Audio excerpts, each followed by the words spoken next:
I wanted to talk briefly about Sheriff Nanos because I know that he came out in an interview with NBC News and he was talking about how the sheriff's department knows or believes what the motive is for Nancy being kidnapped. He was asked in this interview if he thought it was a burglary gone wrong.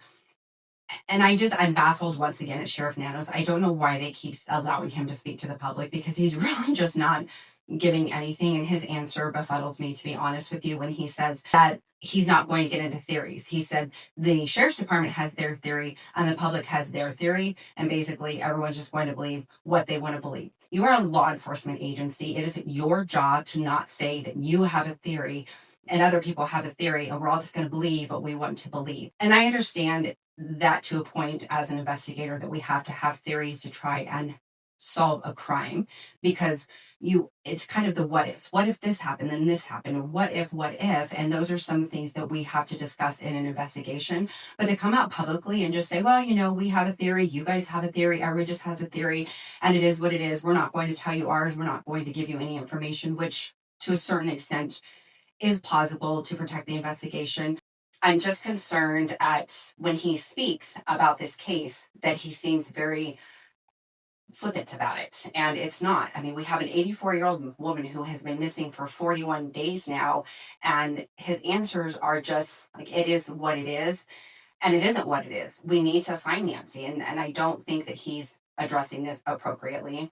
The other thing he talked about in this interview is how he cannot confirm that this was targeted or not. They believe that it's targeted, but they also believe that this crime could happen again. And that's reasonable for the neighborhood, for anybody's neighborhood or the Tucson area to understand that we don't know enough information at this point who committed this crime. So of course, everybody has to be on alert. And that's why it's so important, not just for Nancy and her family, but also for the neighborhood, because they want to know who did this and how vulnerable they are in that area.